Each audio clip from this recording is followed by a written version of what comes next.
In a week where we look back on Corio's greats, this man Wayne Tyquin certainly had a lot to do with this club in two different eras. Starting off with your lead up to a very memorable 1986 season. This is where you started your early senior footy.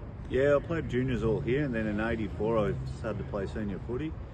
'85 as well, and '86 was a pretty good year for me under Chock Welsh. He was the coach here at the time. So I played Ruck Rover, kicked 96 goals for the season and won the league medal, and so that was, and then stayed and played in '87 when I should have went to St Albans, but so I had a bit of a junior career here and early seniors. Yeah.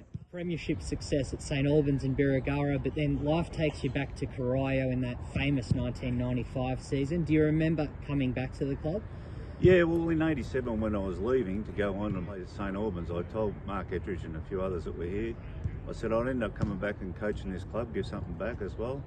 So in '95, after being down at Birregurra for 2 years, I decided to come back and try and create a bit of history with the club. And I thought they had a good junior system here in regards to the young ones playing senior football at the time. So there was potential there to build on, and then there was a number of players that wanted to come across and play as well.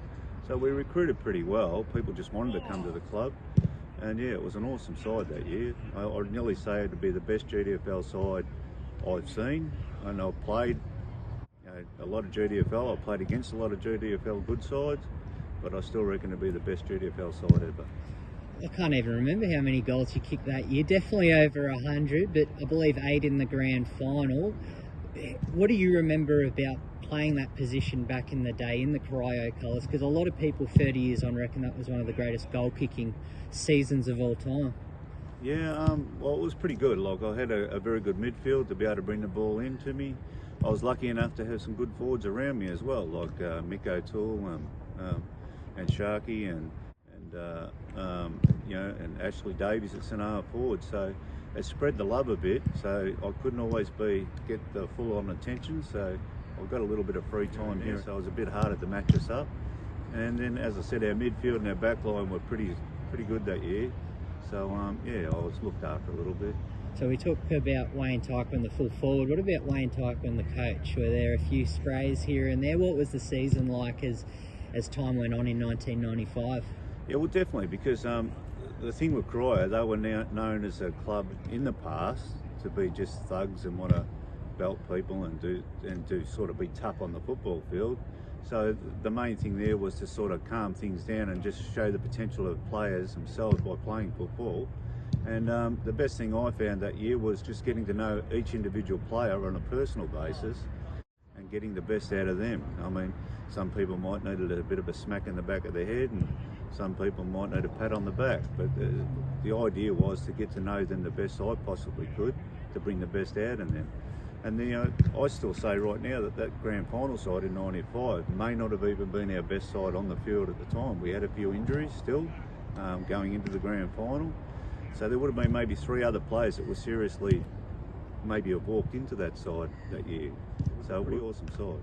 Now, I think it was a 100-point margin with a minute to go before that final siren against the Werribee Centrals. Were they the team to beat that year? Like, I guess my generation, we look at the scoreline, we think maybe there was a tougher opposition, or were the Centurions really the team to beat?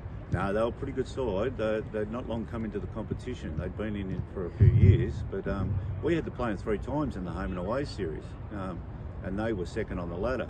And as I was sort of leading into that, we could have possibly gone through as champions, but the 3rd time we had to play them, we played them at Werribee, and we had a number of injuries.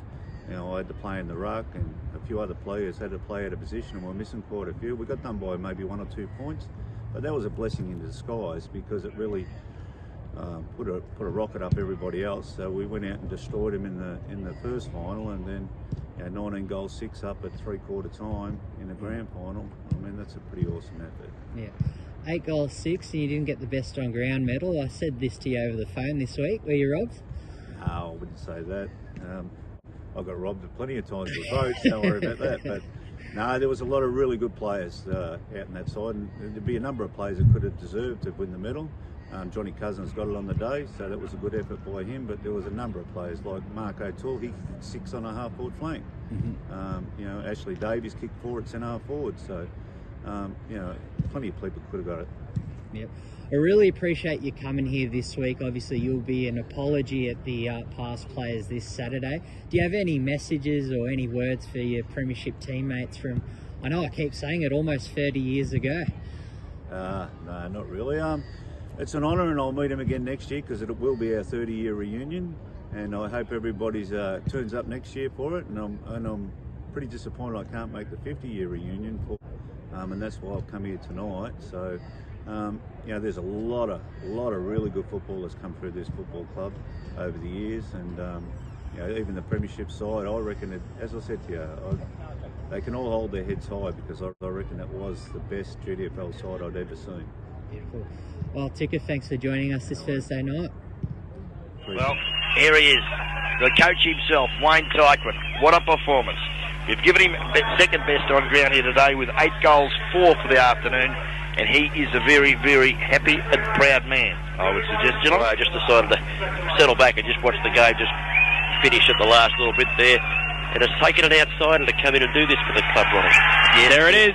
Here it is, the Premiership Cup held aloft to Wayne Tyquin and Johnny Cousins.